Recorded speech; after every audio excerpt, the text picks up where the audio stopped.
Hey, what's going on, guys? You got TLR here, and we're back on the battle spot for some more VGC. And today we're going to be using the one and only Guzzlord. Yes, he is back again. And along with him, he's got some new pals like Tapu Koko, Mudsdale, and Gyarados. Such and such. So yeah, new team, new season on the battle spot. So we're going to be starting over again. Back at the bottom. Actually lower than the bottom because I did end up getting a battle before this, but I messed the team up and I had to forfeit because the team was not prepared. Okay, the movesets were messed up. I brought some wrong Pokemon and I was biting myself in the butt for it. I'm like, come on, man.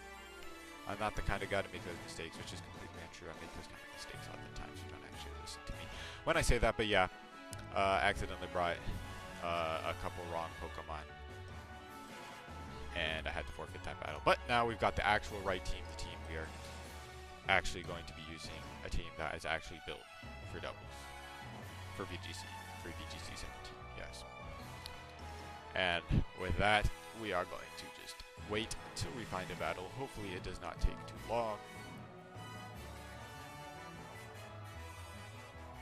Cool, and we got one, Nick, from the Netherlands, with a team of Ninetales, Tapu Koko, Arcanine, Kartana, Garchomp, and Milotic. So pretty standard, yeah, nothing too out of the ordinary here. No ground resist, so Mudsdale can put in a lot of work if we can get up Trickaroo. Now he could have Taunt on the Tapu Koko. He could also have Roar on the Arcanine or the Garchomp. He could also have Dragon Tail.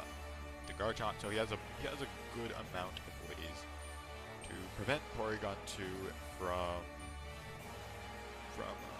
setting up Trickaroo. I wouldn't be surprised if he does lead off with Tapu Koko. I could lead off with Marowak. Marowak's not a bad lead. We do have to watch out for the Milotic and the Garchomp, though. So I think leading Porygon 2 is fine. I definitely want to bring Mudsdale at the back and maybe Tapu Koko. Well,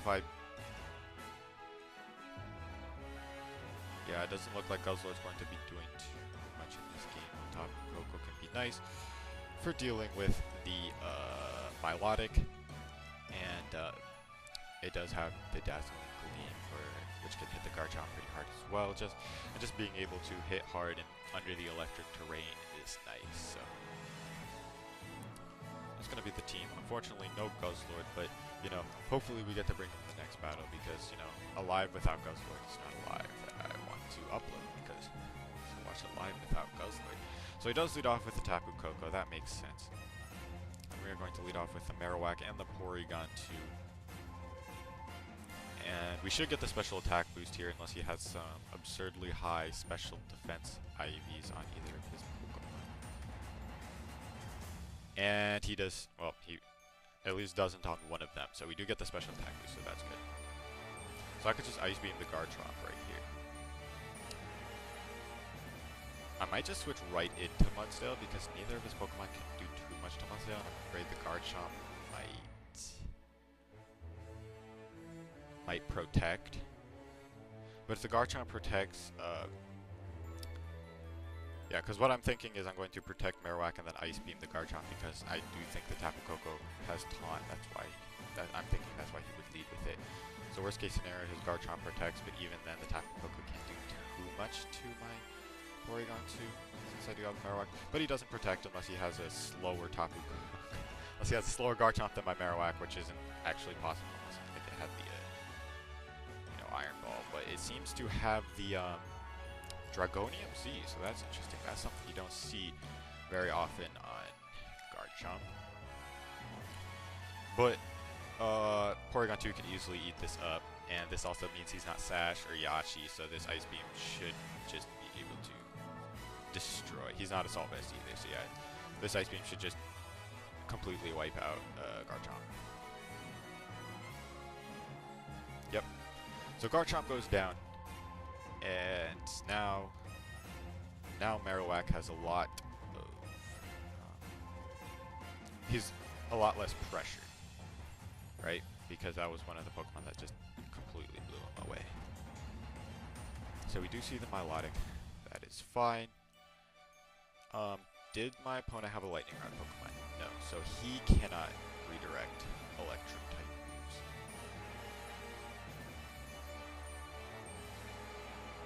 So I could just switch right into Tapu Koko, and then Thunderbolt the Milotic with my Porygon.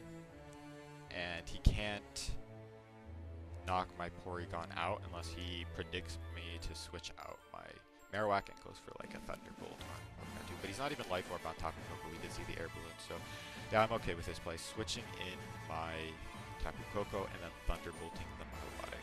Now, he could also protect his Milotic, but I'm okay with that. Basically, this is going to do a lot. This might do like 50-some%. So he actually just goes for the Dazzling Gleam, which is fine. It's not going to do too much to my Porygon 2. This is going to go to my Tapu Koko, yep. And we should be able to eat this up as well, yum.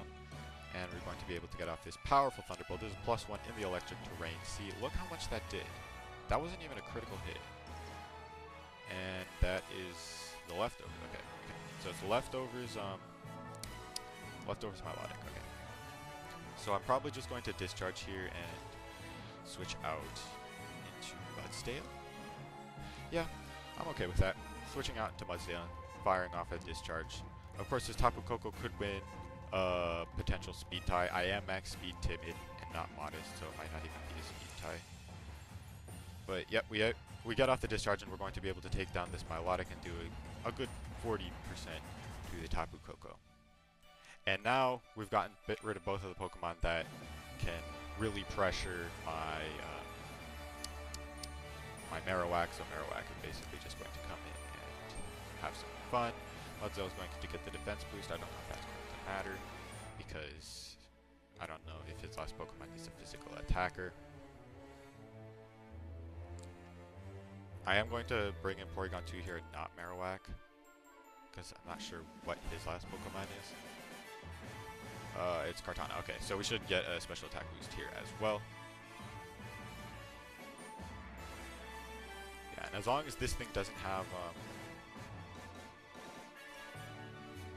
Night Slash. But if it does have Night Slash, it could be a problem. So I am going to Ice Beam.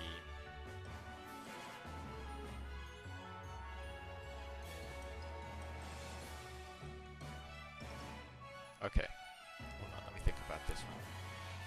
If I try to trigger him and he taunts, then he doesn't get to attack with Tapu Koko, and then Kartana can't knock Mudsdale out since I am at +1. I'm pretty sure it can. I guess if it has a boosting item, it might be able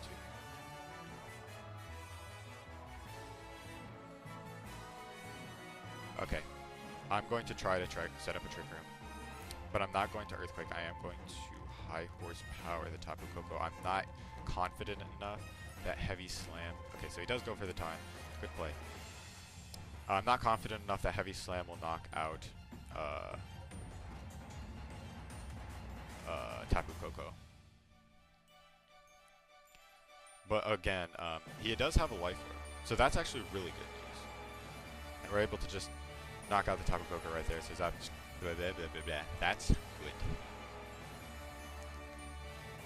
Can't use Trick Room after the taunt, but now he's at one. He has one Pokemon left, and it can't double target. And I am at +1 on my Porygon 2, right? Yeah, of course. So Ice Beam into the Kartana at +1 should be able to knock it out, since I know it is also Life Orb. And he could obviously just attack the Porygon 2. I don't know if it can knock it out, but it is Life Orb, so Life Orb Sacred Sword probably might be able to do the trick. And I'm just going to Earthquake, because if he does knock out Porygon 2, Earthquake will change to single target, and it can't miss, so it'll be much more powerful than High Horsepower. So he does go for the Sacred Sword onto Porygon 2, and that is able to knock me out. So this is fine, because not only is he going to be taking more Life Orb recoil, but I'm going to be able to get this Earthquake off. And this could do a good chunk, like 55 to 60%. A lot more than that, actually. That did like, wow, that did like 80%. Mudsdale's powerful. Now we're just going to send in our Marowak. Since he is Life Orb, that might mean he doesn't have Night Slash. We've only seen Leaf Blade and Sacred Sword at this point. Yes, we've only seen Leaf Blade and Sacred Sword at this point, so it's possible that he doesn't have Protect or doesn't have Smart Strike. But on Life Orb set, I think you'd want both of those. Either way, I'm just going to Shadow Bone. I did click Shadow Bone, right? I don't want to accidentally click the wrong move. And Earthquake, because this will just guarantee I win the game. He goes for the Leaf Blade onto my Marowak, so that probably tells me he doesn't have... He does not have Night Slash, so he didn't even have a way to take down my Marowak, so that's good, and we were able to just knock him out with a Shadow Bone. So good game, copying a win for our first game. Nice, nice, nice. But unfortunately, Guzzlord did not get to see the game. But next time, don't worry, don't worry. I will not actually drag this live on for like 3 hours if I can't find a battle where Guzzlord does something. But hopefully within like 2 or 3 games, we'll be able to find a battle where Guzzlord can at least get 1 kill, you know? Yes, I do want to continue battling. We're back, not at the 1500s, not quite. Still looks like we need 1 more win to get there. Alright. Next opponent is Iru from Spain.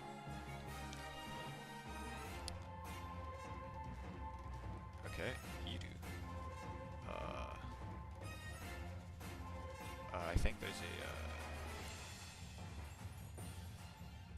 a solid VGC player named Iru. If I recall correctly, that's his in-game name. I don't know if this is him. He obviously is only at 15, 16, but again, the ladder did just reset, so it's possible that he hasn't gotten a ton of games yet. Looking at his team, he's got Umbreon, Arcanine, Caesar, Slowking, Tapu Koko, Mimikyu. So obvious Trick Room on this team, with the Trick Room setters being Slowking and Mimikyu. One has Oblivious, the other has the possibility of having a Mental Herb, so yeah, can't taunt to stop Trick Room, so I guess my way of beating Trick Room is to bring my own Trick Room. Alright. I think Porygon 2, he doesn't really have a lot of damage output against Porygon 2, but if that Caesar does have Solar Stance, we have to watch out, so I'm going to lead off with Porygon 2 Marowak. Yeah. We do have to watch out for the Arcanine as well. I do want to bring the Guzzlord. Guzzlord actually can do a good amount of work in this game, but we do have to watch out for the Tapu Koko and the Mimikyu. Mudsdale? I do like Mudsdale, just because Mudsdale has the Heavy Slam, and I can't miss the Mimikyu. That's, outside of, Marowak, is pretty much my main way of dealing with fairies, because I don't have a Steel or a Poison type, which I probably could put on the team, but we don't. We just don't have one of those yet. Not on the team. Okay, okay. So we do lead off with our Marowak and our Porygon 2. We get a download, and it's going to be an attack boost, so that's a little unfortunate. I don't think he'd set up a Trick Room right away, just because.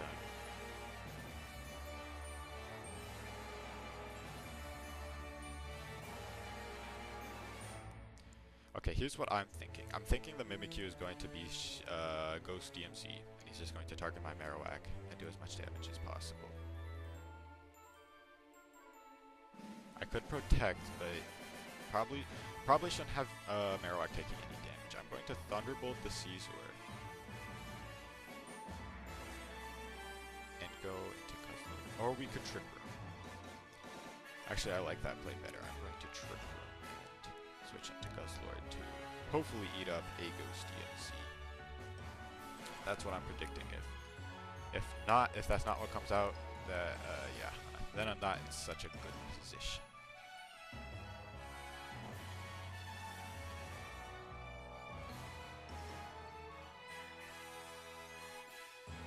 Nope, just a Shadow Claw. Okay, but that's fine. So we can just eat that up very well and get our Trick Room up. It is Life Orb Mimikyu actually, so that's pretty good information, because that tells us it is not Ghost DMC. So I'm going to Ice Beam the Mimikyu because we definitely want to break this disguise. Neither of these Pokemon have a significant damage output against my Porygon 2. I guess a Life Orb Play Rough could do a good chunk, but it's not going to do too much. And obviously Guzzlord is threatened by a Play Rough. We could switch right to Mudstale, but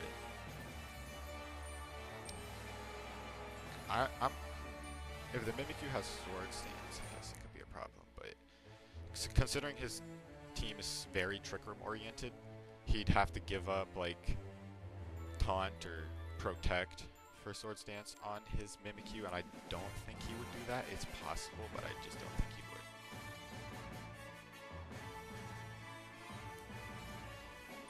Oh, and I froze him. Okay, so that's really unfortunate because that's definitely not what I was going for. I mean, that's kind of the reason I clicked Ice Beam over Thunderbolt, because I can freeze him, and that's better than paralyzing him, especially when I have Trick Room up. But the fact that I just got that on the first attack, that's really unfortunate. So yeah, now I'm going to Ice Beam and I'm going to Dark Pulse, and I don't know if that'll take Mimikyu out, but Mimikyu's frozen. Wow, I'm really sorry about that.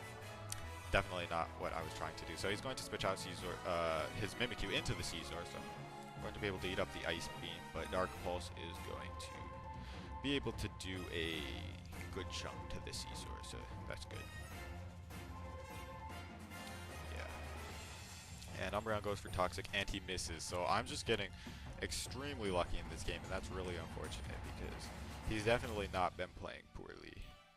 He's been making plays that make sense. They just haven't been working out because apparently being good at this game does not matter. Okay.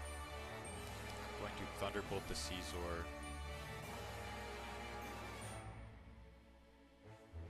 He could protect the Caesar.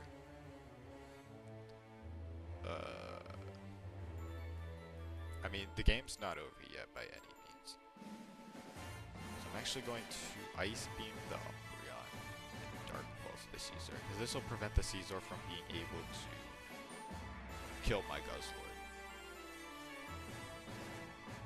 We get the Ice Beam off. Boom. No damage at all. But this Dark Pulse should take out Caesar, so yeah, that's good. And we get the Beast Boost now, so that's really good, because now we're just super powerful. We do see the Toxic, and this time he does connect, so that's good. And he does put my Porygon 2 on a timer. Alright. Leftovers on Umbreon, that makes sense. How are we going to kill this Umbreon? Okay, I think it depends on what he sends in next.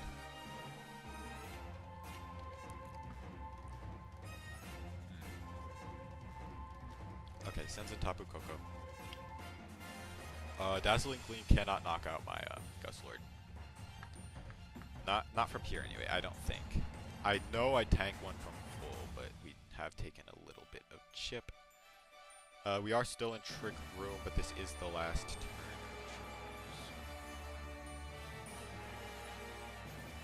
I'm guessing Tapu Koko is going to protect. But I don't think Umbreon will, so I'm going to Thunderbolt the Umbreon. I'm still going to Sludge Bomb the Tapu Koko just in case he doesn't protect. Okay, so he doesn't protect, and we're able to get off a good chunk on Umbreon. And this Sludge Bomb is at +1, so I think it'll take out Tapu Koko. Yep. So we're able to knock out the Tapu Koko right there. So now it's Umbreon and a Frozen Mimikyu against the world. So yeah, unfortunately we did get pretty lucky in this game. That just goes to show that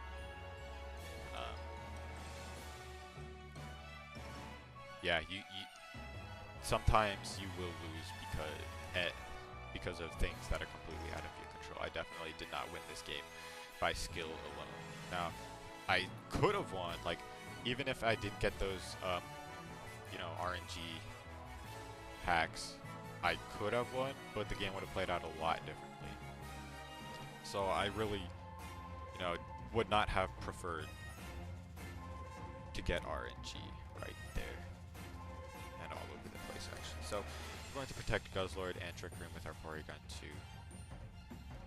He's gonna play this out. He's a good support. Technically, he still could win, but it's just he has to thaw out with his Mimikyu, and that just might not happen. Because Freeze is a balanced status according to Game Freak. Not really. Like, what were they thinking? You have a 10, like, oh my goodness. I hate Freeze. Freeze has got to be the dumbest status in the world. Because nobody clicks a move. Okay, that's not true. I've seen people who's clicked moves in an attempt to freeze because that's their only way of winning. But you get the idea. It's not like Thunder Wave where you're clicking Thunder Wave, and your only purpose of clicking that move is to paralyze. You're not clicking Ice Beam, and the only purpose you're clicking Ice Beam is to freeze. You're clicking it to do damage. It's a powerful move. But obviously, it has that 10% chance to just completely kill a Pokemon. So we're just going to hit Umbreon up with a Devastating Drake. We are at +1. Still, we're not at +2 because of the Snarl. And this is an electric terrain boosted Thunderbolt, so that's going to do a chunk. And we get a critical hit, so yeah, apparently RNG's just said, hey, you know what?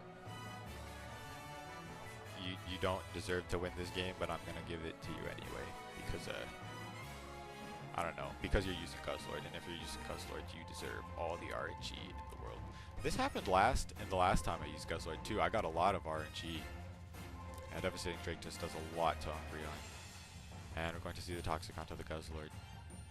Because at this point, that's his main way of taking it down. If he can't unfreeze the, if he can't thaw out with his Mimikyu, which it looks like he can't. Oh my goodness.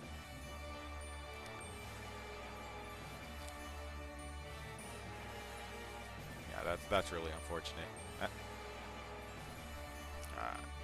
There's nothing I can really do about that, though. It's not like I'm trying to get RNG hacks, but like, sorry, Edu. Definitely not a fair game. That I definitely did not deserve to win this the way I did. I don't know, if you actually do watch this and you want a rematch, just hit me up. I'll be glad to have one. But yeah, it looks like this game is just about over. Umbreon is going to protect, so we do see that the Umbreon has the protect. And we're able to get the Dark Pulse off on the Mimikyu. And it's another crit! Are you kidding me? Huh. Well,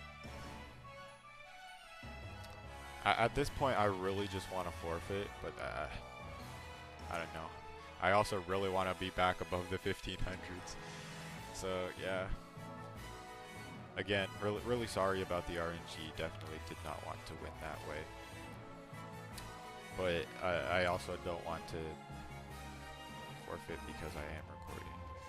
And I do want to, you know, not look like a loser. Not like I look like a loser because I won via. I literally won that game because of RNG. Not because I was better than him. So that's really unfortunate, and I really wish that didn't happen, but I guess a win is a win, and I'm not going to complain. But again, Edu, if you do want a rematch, just hit me up on like Twitter or something, and I'll be glad to have one. But anyway, 2 good games, and I guess Guzzlord did get to do something, which is nice. But with that, I am going to end the episode there. It wasn't too long of an episode, but I don't want to get another battle and then have it be a really stally game and last, you know, like 20 to 30 minutes and have this, you know, video draw out longer than you actually want to watch it. So I am going to end this there, nice and short-ish live. I hope you guys all enjoyed, and I'll see you guys later for when we're back on the battle spot with some more battles. Yeah. Anyway, with that,